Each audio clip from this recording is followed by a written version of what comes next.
हमारे देश में 3 लोगों को गाली देना बहुत ही आसान है। पुलिस को, किसी बड़े अधिकारी को जैसे आईएएस, आईपीएस या नेताओं को। आपको जीवन में किसी बात पर समर्थन मिला हो या ना मिला हो, लेकिन अगर आप इन तीनों को गाली देते हैं तो आपको निश्चित रूप से समर्थन मिलेगा। क्योंकि हमारे देश के लोगों को लगता है कि हमारे देश की जो आज दुर्गति है या हमेशा से जो रही है, उसके पीछे इन्हीं लोगों का हाथ है। इन्हीं लोगों के वजह से हमारा देश आगे नहीं बढ़ पाया। इतना ज़्यादा भ्रष्टाचार है और हम भी ऐसा मानते हैं, अधिकतर लोग ऐसा मानते हैं। और इसके पीछे की वजह केवल एक ही यही है कि हम इस देश में पैदा हुए हैं, हमने हमारे समाज के लोगों की बातें सुनी हैं, आसपास लोग यही बातें करते हैं, इसलिए हम भी ऐसा ही मानते हैं। लेकिन सच बात यह है कि अगर हम किसी और देश में पैदा हुए होते और तब आकर हम हिंदुस्तान के लोगों को देखते, हिंदुस्तान को अंदर से जानते, तो मैं दावे से कह सकता हूं कि हम स्पष्ट रूप से नहीं कह पाते कि इस देश को बर्बाद करने में इन 3 लोगों का ज़्यादा हाथ है या हमारा। इस देश की ये दुर्दशा करने में नेताओं का ज़्यादा हाथ है या जनता का। हमारे देश की जनता इन तीनों को सबसे ज़्यादा गालियां देती है। इस देश के समाज के निशाने पर यही लोग रहते हैं। मगर आपने कभी इसके पीछे की वजह सोची कि इसके पीछे की वजह क्या है? हाँ, ये ज़रूर है कि ये लोग बहुत ही असंवेदनशील हो जाते हैं समाज के प्रति, ये एंटी सोशल हो जाते हैं। हमारे दुखों से, हमारी परेशानियों से उनको ज़्यादा फ़र्क नहीं पड़ता। लेकिन ऐसा हो क्यों जाता है? ये लोग कहीं किसी और ग्रह से तो नहीं आए हैं, किसी और देश से तो नहीं आए हैं, ये हमारे ही बीच के लोग हैं, हमारे ही समाज के लोग हैं। तो फिर इतनी ज़्यादा निर्दयता कैसे आ जाती है इनमें? असली बात यह है कि यही वो 3 लोग हैं जिन्होंने समाज को सबसे करीब से देखा होता है, पुलिस ने, अधिकारियों ने और नेताओं ने। इसलिए ये समाज के दोहरे चरित्र को जानते हैं, समाज की हिपोक्रेसी को जानते हैं। वो जानते हैं कि ये समाज उतना अच्छा है नहीं जितना ये बनता है,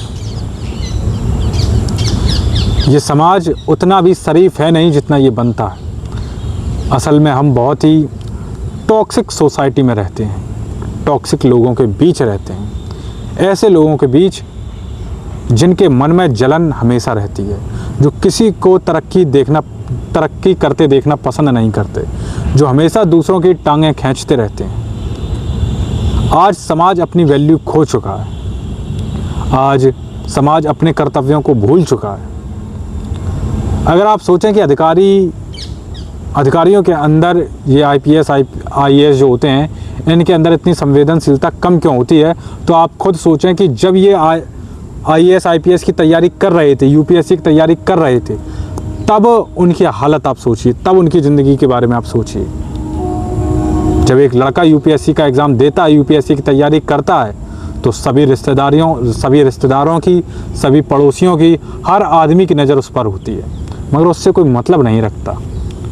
कोई भी उससे बातचीत नहीं करता, कोई भी उसको फ़ोन नहीं करता, कोई भी उसकी हालत के बारे में नहीं पूछता। मगर जब वो लड़का फेल होता है, जब वो सफल नहीं हो पाता, तो 4 लोग उसको ज्ञान देने आ जाते हैं कि तुम उस लायक थे ही नहीं, तुम्हें कोई छोटी मोटी नौकरी कर लेनी चाहिए। और ऐसे ऐसे लोग जिनका जीवन में कोई अस्तित्व नहीं है, किसी लायक नहीं है, वो भी उसको ज्ञान देते हैं। क्योंकि असफल आदमी के पीछे सब हाथ धोकर पड़ जाते हैं।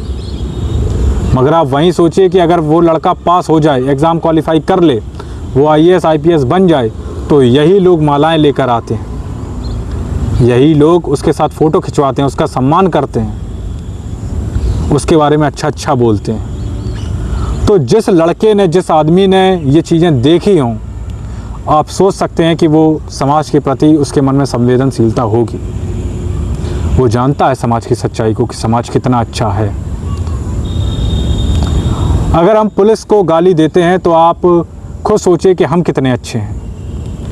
हमें पुलिस अच्छी नहीं लगती क्योंकि वो रिश्वत लेती है, तो आप एक बार ये भी तो सोचें कि उन्हें रिश्वत देने वाला है कौन? कोई और देश से नहीं आता है, कोई पाकिस्तान, अमेरिका से नहीं आता है, हम ही लोग हैं, यही समाज है, यही देश के लोग हैं जो उसको रिश्वत देते हैं। बस हमें बुरा तब लगता है जब हम किसी केस में फंस जाते हैं और हमसे ज़्यादा रिश्वत कोई और दे देता है और पुलिस उसकी बटने लगती है। तब हमें लगता है कि पुलिस रिश्वत लेती है, पुलिस बहुत ख़राब है। वरना जब तक रिश्वत हम देते हैं, पुलिस हमारे मुताबिक चलती है, तब तक हमें बहुत अच्छा लगता है। कोई बलात्कार कर देता है, कोई लड़की से छेड़छाड़ कर देता है या कोई भी अपराध करता है, पुलिस उसको पकड़ती है, मगर 5-10 मिनट के बाद ही उसके पास फ़ोन आ जाता है किसी बड़े नेता का, उस लड़के को, उस अपराधी को छुड़वाने के लिए। और हम ऐसे ही नेताओं को, ऐसे ही अपराधियों को नेता समझते हैं। असल में इस देश के लोग उसको ही नेता समझते हैं जो पुलिस को दबा सके, पुलिस की बेइज्जती कर सके। आप सोच सकते हैं कि पुलिस के भीतर हमारे प्रति संवेदनशीलता होगी। और इन दोनों से भी ज़्यादा जिसका मजाक उड़ता है वो है हमारे देश के नेता। चाहे कितने भी बड़े नेता हों, सांसद हों, विधायक हों, मुख्यमंत्री हों, प्रधानमंत्री ही क्यों ना हो, सबका मजाक उड़ता है, सबको लोग गालियां देते हैं। और सच पूछो तो नेताओं को इन बात का फ़र्क भी नहीं पड़ता। और सच तो ये है कि उन्हें किसी बात का भी फ़र्क नहीं पड़ता। आपकी दिक्कतों का, आपके दुखों का उन्हें कोई भी फ़र्क नहीं पड़ता, क्योंकि वो समाज के दोहरे चरित्र को जानते हैं, उन्हें समाज को अंदर से देखा है। आप एक नेता बनने की अगर प्रोसेस को जान लेंगे, देख लेंगे, तो आप समझ जाएंगे कि नेताओं में संवेदनशीलता कम क्यों हो जाती है। आप एक युवा नेता की ज़िंदगी देखिए। जब कोई नेता बन ही रहा हो, वो कुर्ता पहनता है और जब घर से निकलता है तो मोहल्ले के लोग, उसके रिश्तेदार सब उस पर हंसते हैं। जबकि वो उसकी ड्रेस है, जैसे एक वकील की ड्रेस होती है, डॉक्टर की ड्रेस होती है, कॉरपोरेट में जो काम करता है उसकी ड्रेस होती है, वैसे ही ड्रेस एक नेता की होती है। लेकिन मजाक उड़ता है तो केवल और केवल नेता का ही उड़ता है। उसको बिल्कुल ही यूज़लेस समझा जाता है। ऐसा समझा जाता है कि उसको कुछ नहीं आता था, इसलिए वो राजनीति में गया है और वो चमचागिरी कर रहा है, नेताओं के पीछे पीछे लगा है। जबकि असलियत ये नहीं है। असलियत ये है कि उसके पास कम्युनिकेशन स्किल है।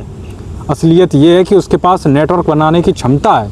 असलियत ये है कि उसके कॉन्फिडेंस के आगे आपका कॉन्फिडेंस रत्ती के बराबर भी नहीं।